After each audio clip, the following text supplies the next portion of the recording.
మనం దేవుణ్ణి వదిలిపెట్టి వెళ్ళాక మనం తిరిగి తెలుసుకొని దేవుని వైపు తిరుగుతాం. అయితే మనకేంటంటే వెంటనే ఇన్స్టెంట్గా మనకి కార్యాలు జరిగిపోవాలి. వెంటనే నేను మారిన వితిన్ 1 or 2 డేస్లోనే కార్యాలు జరిగిపోవాలి. దేవుడు అద్భుత కార్యాలు చేసేసేయాలి. Miraculous things జరిగిపోవాలి. మళ్ళీ నా పూర్వస్థితి నాకు రావాలి. మరి యోనా జీవితం చూస్తే ఆయన సముద్రంలో పడవేయబడ్డాడు తోటి ఓడలోని వారి చేత.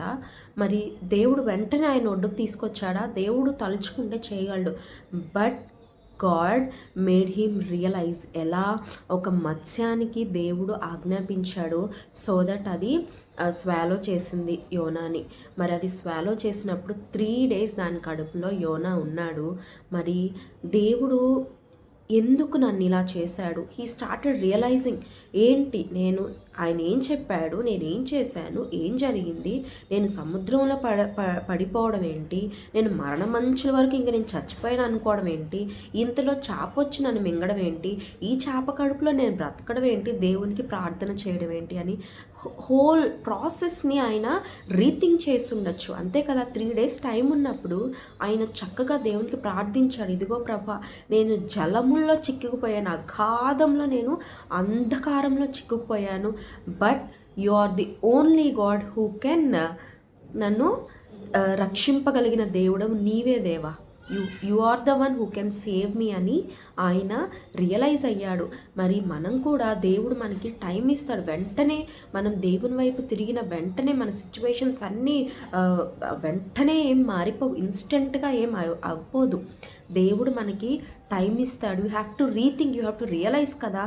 ఒకవేళ నీకు వెంటనే థింగ్స్ మారిపోయినాయి అనుకో, నువ్వు వెంటనే దానికి అక్లిమటైజ్ అయిపోతావు. మళ్ళీ ఏమవుతుంది, మళ్ళీ పోతావు, మళ్ళీ వెంటనే థింగ్స్ ఇదైపోతుంది, మళ్ళీ అంతే. ఇది ఒక సైకిల్ లాగా అయిపోతుంది.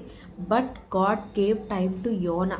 అసలు ఏం జరిగింది, ఎలా జరిగింది, ఎందుకు జరిగింది, దేవుడు దీన్ని ఎలా చేయగలడు, నేను చేసిన తప్పేంటి, మొత్తం ఆయన ఆలోచించుకొని ప్రార్థన చేస్తున్నాడు. దేవా, నేను తప్పు చేశానయ్యా, కానీ నేను ఎంత అగాధంలోకి వెళ్ళిపోయినా నువ్వు నన్ను కాపాడావు చూడు, నువ్వేనయ్యా నిజమైన రక్షకుడివి. వ్యర్థ దేవతల్ని దేవుళ్ళు నమ్ముకున్న వాళ్ళందరూ వ్యర్థమే అయిపోతారు, కానీ నిన్ను నమ్ముకుంటే అంధకారంలోకి వెళ్ళిపోయిన, ఊర్ధ్వలోకమంత లోతైన, ఆకాశమంత ఎత్తైన దేవా, నిన్ను నమ్ముకుంటే నువ్వు మాత్రమే రక్షించగలవు దేవా అని గొప్ప సాక్ష్యం చెప్తూ ఉన్నాడు. మరి నీవు కూడా దేవుడిని ఎక్కడి నుంచే నువ్వు ఎక్కడికి వెళ్ళినా ఆయన నిన్ను తిరిగి తీసుకురాగలడు. బట్ థింగ్స్ వెంటనే టర్న్ అవ్వలేదు అని నువ్వు దేవుణ్ణి మరలా పక్కన పెట్టేది. ఇంతే అండి, నేను దేవుణ్ణి నమ్ముకున్నాక ఏం జరిగింది, దేవుణ్ణి నమ్ముకొని 2-3 నెలలు అయిపోతుంది, 2 సంవత్సరాలు అయిపోతుంది, ఏం జరిగిపోయింది, నాకు ఏమీ లేదండి. ఏదో అంటారు అలాగా, ఇలా ఈ మహత్యం ఉంది, ఆ మహత్యం ఉందని. అందరూ ఒకటే, ఏమి ఉండదు అని మనం మాట్లాడుతూ ఉంటాం. బట్ దేవుడు ఏం చేస్తాడు తెలుసా, నీకు చెప్తాడు, ఆయన లైఫ్ లెసన్స్ ఇస్తాడు. నిన్ను ప్రాసెస్ చేసుకోవాలి, ఏం జరిగింది ఏంటి, నేను తర్వాత ఎలా ఉండాలి, నువ్వు ఆ డెసిషన్స్ కూడా తీసుకోవాలి కదా. ఫ్యూచర్లో నేను ఎలా ఉండాలి, ఇంక ఈ తప్పు చేయకూడదు అన్న మైండ్ సెట్ నీకు రావాలి కదా. నీ మైండ్ సెట్ మెచ్యూర్ అవ్వాలి కదా. దేవునికి తగ్గట్టు నీ మైండ్ మెచ్యూర్ అయితే అప్పుడు నీ situation slowly will start turning around. అప్పటికప్పుడే జరిగిపోవు, ఏదైనా విసిగిపోవద్దు. వెయిటింగ్ పీరియడ్ని నువ్వు అదేదో నిష్ఫలంగా జరుగుతుంది అని నువ్వు ఫీల్ అవ్వద్దు. దేవుడు నీతో ఉంటాడు, అప్పుడు ఇంకా మరింతగా దేవుడు నీతో ఉంటాడు. నువ్వు చేసే ప్రతి ప్రార్థన ఆయన వింటాడు. యోనా 3 రోజుల తర్వాత బయటకు వచ్చి తిరిగి ఏం చేశాడు, తిరిగి పారిపోవడానికి ట్రై చేయలా. మరలా నీనెవే పట్టణానికి వెళ్ళి అక్కడ ప్రజలకు బోధిస్తే వారు ఉపవాసం ఉండి దేవుని రక్షణను పొందుకున్నారు.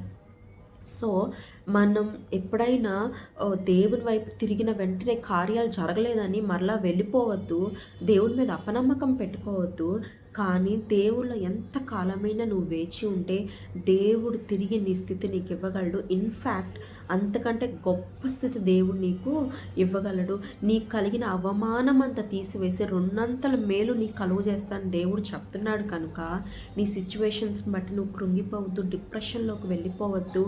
ఏంటిది ఇంకానా అని నువ్వు బాధపడద్దు. కానీ దేవుణ్ణి నువ్వు నమ్ముకుంటే దేవుని కొరకు వేచి ఉంటే అవి నీ కొరకు సమాధానకరమైన ఉద్దేశములే కానీ నాశనకరమైనవి కావు. కనుక wait upon God, hold to God, God will do miracles in your life. Amen.